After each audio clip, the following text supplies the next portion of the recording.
rules of the game change.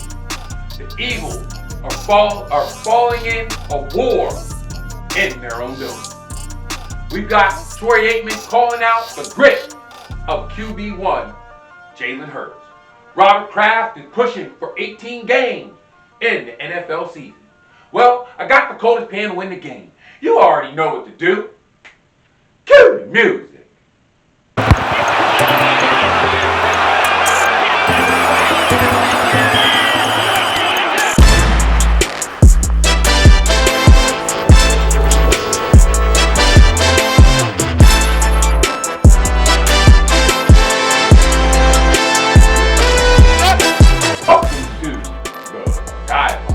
Where we give our epic perspective in imperfect sports world. Now let me introduce you to the coldest panel in the game. Let's get right into it. Let's go. Let's just cut right to it and get straight to the show.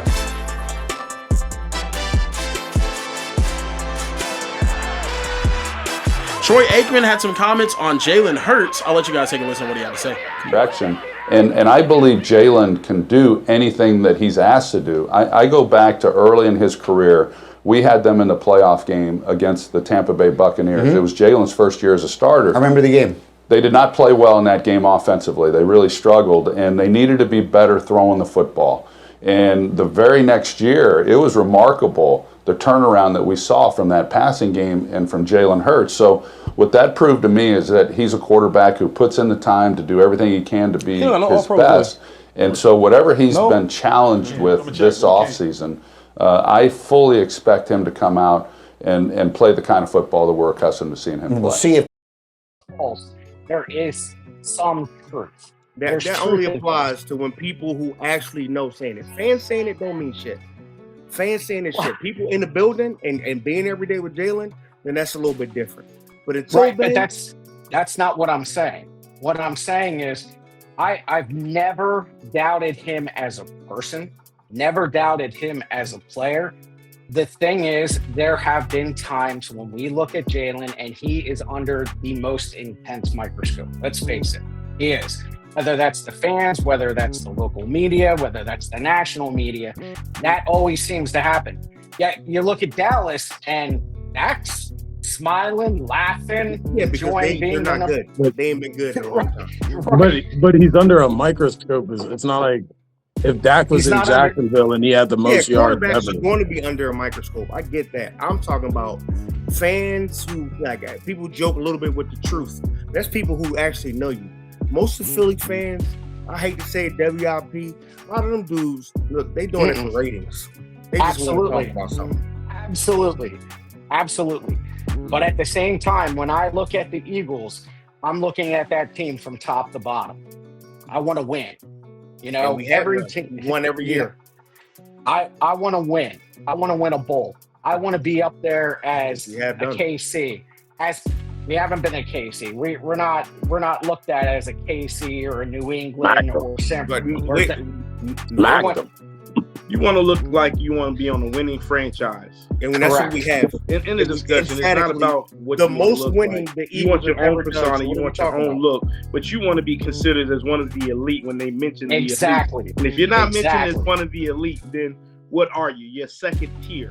Everybody wants to be top tier, but everybody ends up being second tier. It's a difference. What?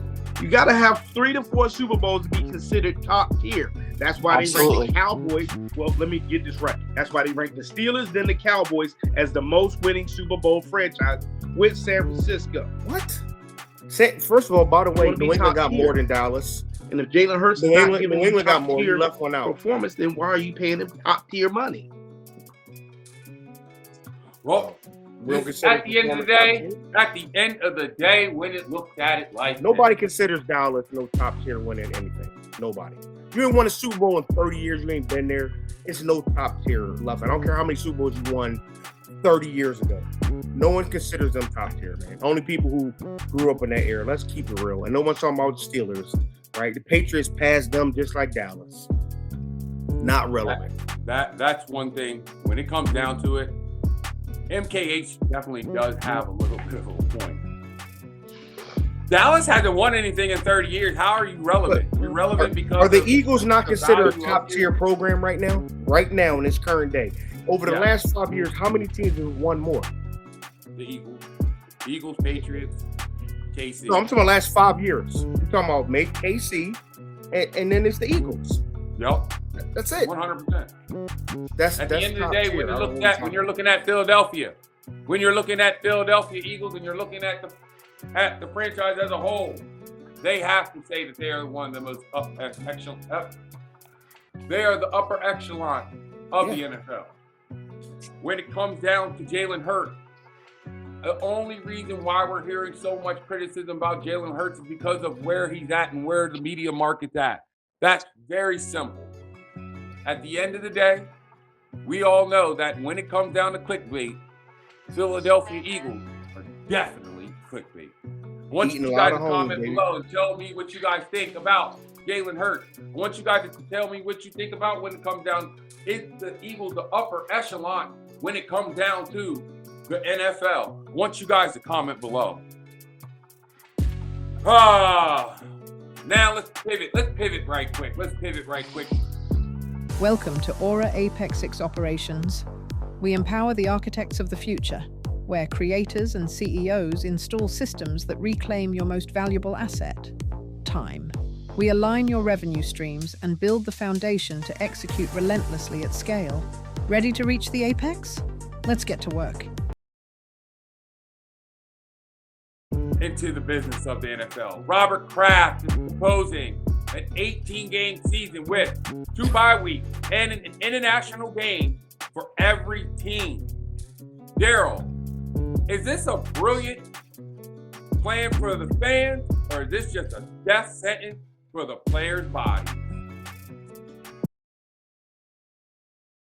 So we're going to push like the dickens now to make international more important with us. Every team will go to 18-2, and eliminate one of the preseason games. And every team every year will play one game overseas.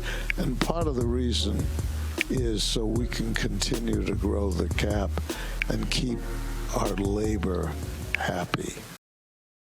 I mean, I think football is already, kind of really grueling on the body. I mean, of course, as a fan, I want to see 18 games. Of course, as a fan, I want to see international games. But another week on the players is a little bit hard. But I mean, I know that there's a hundreds of professions that are just as hard on the body as football, and they're not getting so overpaid and overanalyzed and overinflated in regards to the quote unquote role model they think that football players should be. So I mean, either way, I'm cool with the 17 games. I think 17 is enough. They're gonna put the 18 in. It's literally just based on money. It's not based on health of players. It's not based on entertainment of the fans. It's based on how much money they could get. So it's like, either way, if they go get the money, they go get the money. But I already think, football players are looked at in a light that they shouldn't be on a societal level. But that's a story for another day. That's a story for another day. I definitely agree. It should stick to 17. But I want to ask you this question, Coach Twilight. Does the NFL risk oversaturating? Or is the world just hungry for more football regardless to the cause? I appreciate that.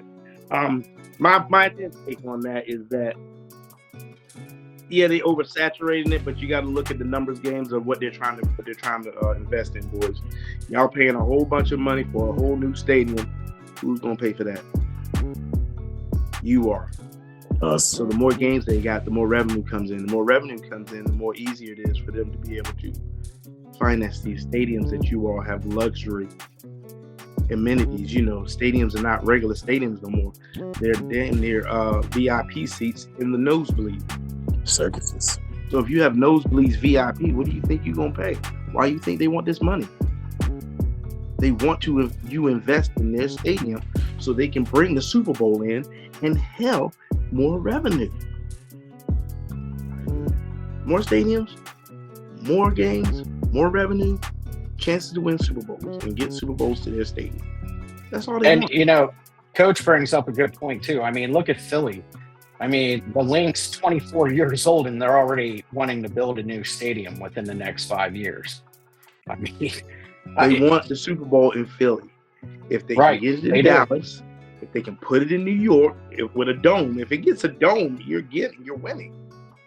But you also have to take into consideration the amenities. You have to take into consideration, all the glitz that's there. I mean, just look at the Rams Stadium. I remember as a kid going to Memorial Stadium in Baltimore to see games. We all remember those cookie cutter stadiums, whether it was in Pittsburgh, Vet in Philadelphia. Hey, Mamba, who started this whole new stadium trend with the Jumbotron? Who started it?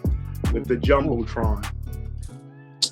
Jerry was not the first one. Jerry wasn't the first one, but his $1 billion stadium you're rewriting history now. Was it San Fran? Didn't San Fran have? No. Jerry, and they called it Jerry's World because he put $1 billion in it. Wait. Oh. Did he do it or did his fans do it? You saying so once he got the stadium, what did they bring to Dallas once they got the stadium?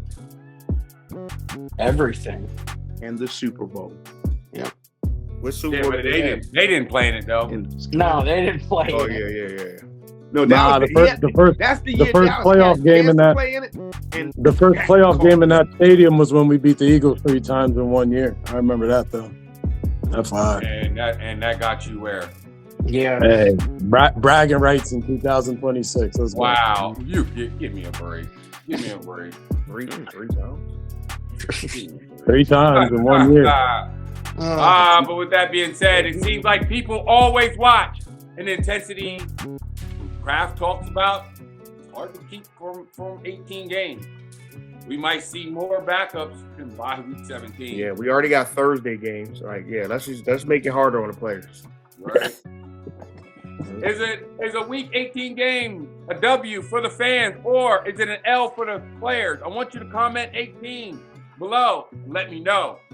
Because the schedule keeps expanding. With that being said, if you have any thoughts, questions, or concerns, email us at the number one skybox at gmail.com.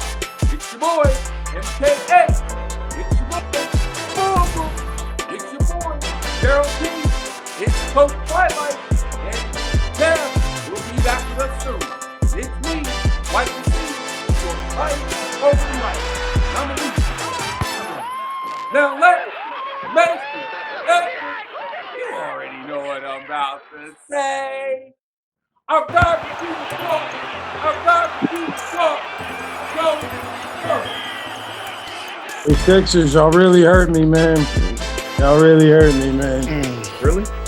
But I'm used to it, though. It's like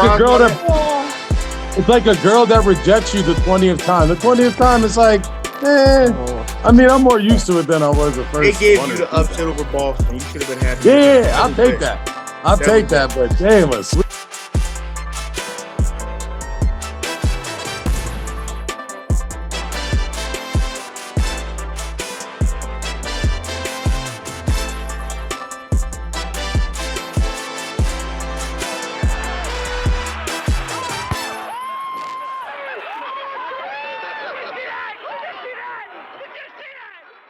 Let's make this epic.